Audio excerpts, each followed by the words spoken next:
Bienvenidos una semana más a 7 días, el repaso de las novedades en el blog y los avances científicos producidos en la última semana. Esta vez, en esta ocasión, he publicado la reseña del libro de Antonio Martínez Ron, El ojo desnudo, tanto en el blog como en Hablando de Ciencia.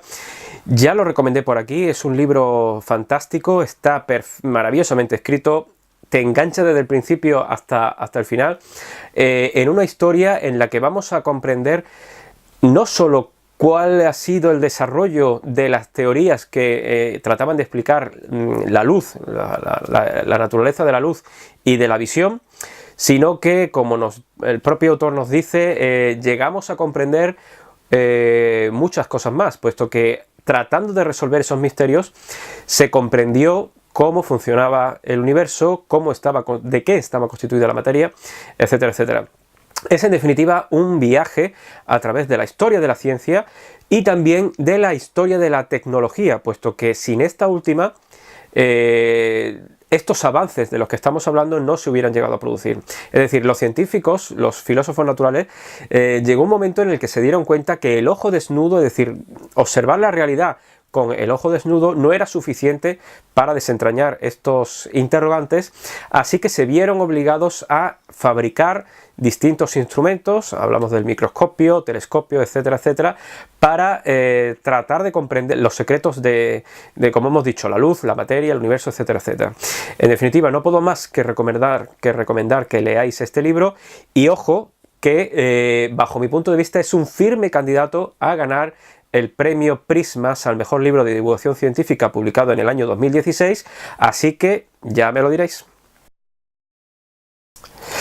Bien, la investigación, el artículo científico que quería comentaros esta semana aparece en la revista Science y tiene que ver con un estudio genético que se ha llevado a cabo en las poblaciones bantúes. En primer lugar, tenemos que tener claro que las poblaciones bantúes no son un grupo homogéneo, sino que estamos haciendo referencia a una serie de grupos culturales, poblaciones que se encuentran en la parte del subsáhara, es decir, la parte del centro de África hacia el sur. Son alrededor de 400 millones de personas y, como digo, no forman una cultura homogénea, sino que son pueblos diferentes que tienen en común la lengua, los distintos lenguajes derivados del bantú y una serie de tradiciones culturales que los aglutinan. En este trabajo lo que hacen los investigadores es analizar los datos genómicos de más de 1.300 individuos de 35 poblaciones diferentes para tratar de comprender la diversidad genómica de estas poblaciones. El objetivo del trabajo era, en primer lugar, determinar cómo se produjo la migración de estos pueblos. Hemos de saber que se originaron en el área centro-occidental de África, en la zona del sur del Camerún, y desde ahí migraron hacia el sur y hacia el este de África, y en ese camino de migración dentro del continente se fueron mezclando genéticamente con otros pueblos de cazadores-recolectores que fueron encontrando. Esta introgresión, ya hemos hablado de este concepto, esta mezcla genética entre estas poblaciones trajeron ventajas para los descendientes, como por ejemplo la capacidad de resistir la malaria y otra serie de genes relacionados con la inmunidad que los permitieron sobrevivir. Hay otra parte del trabajo que es muy relevante y es el estudio del análisis de estos genomas con los genomas de afroamericanos en la actualidad en el continente americano. Lo que se ha comprobado con el análisis de estos genomas es que un 13% del ADN de los afroamericanos actuales proviene de estos pueblos bantúes. Esto da una imagen de la importancia de conocer los antepasados y los ancestros para entender también la diversidad que presenta el ADN de los afroamericanos, que tiene también relevancia a la hora de afrontar determinadas enfermedades, etcétera, etcétera.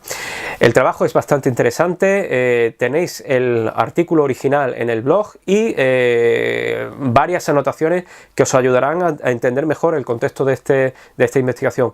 Por cierto, Luis Quevedo, en su programa diario de televisión y también en su podcast, hace una entrevista al investigador, a uno de los investigadores que realizan este trabajo, así que lo pondré también, la entrevista, para que podáis comprender toda la trascendencia de este estudio. Bueno, y el libro que quería recomendaros se titula La segunda creación, escrito por Ian Wilmut, Keith Campbell y Colin Touch. Lo primero que tenéis que saber es que se publicó en el año 2000. Estamos hablando de un texto que nos cuenta el trasfondo, la historia de cómo se llegó a clonar a Dolly, la famosa oveja Dolly, y las implicaciones que tuvo para los investigadores y para la sociedad en general los descubrimientos que se hicieron públicos. El libro se escribió apenas un año, 2 años después de que se hiciera pública la noticia, y aunque ya han pasado lógicamente 17 años desde entonces, desde la publicación del libro, quería traerlo porque es una forma de acceder a datos, a información que normalmente no poseemos.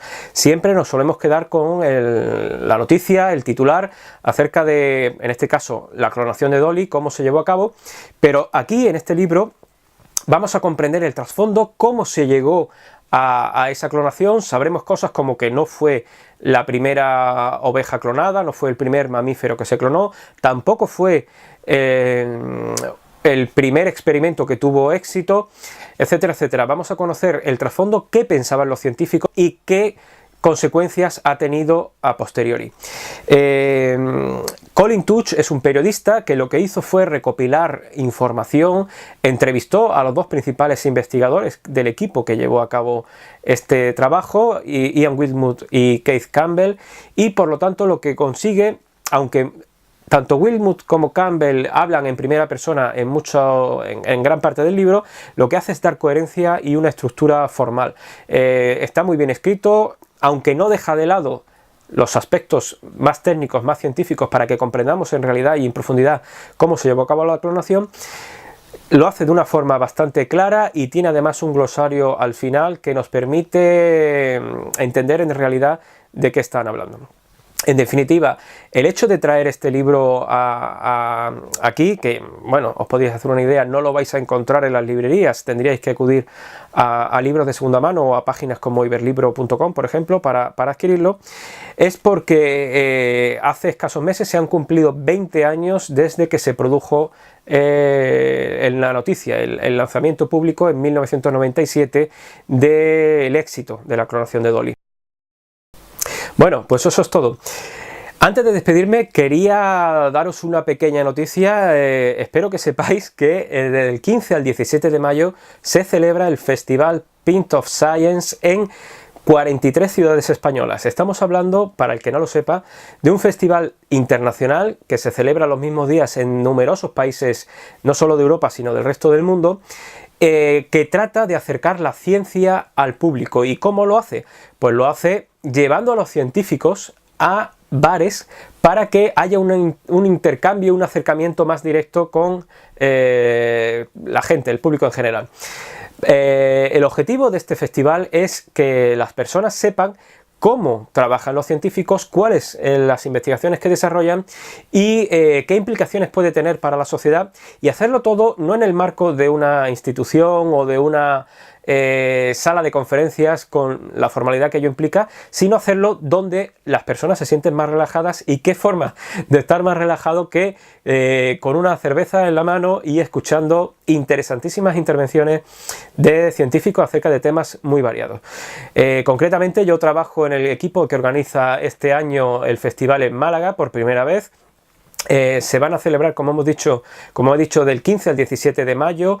Va a haber 2 charlas cada día y desde aquí os invito a todos a que vayáis, a que lo compartáis en las redes sociales, busquéis en vuestra ciudad qué eventos se van a celebrar. Voy a dejar toda la información en el blog y vais a poder ver también los distintos intervinientes y qué tratamos de conseguir con este festival. En definitiva, espero que os llame la atención y, por supuesto, desde aquí agradecer a quien hace posible todo esto, que son los que patrocinan y que facilitan que podamos llevar a cabo esta tarea. En definitiva, espero que nos veamos allí el lunes, el martes y el miércoles próximo en Málaga.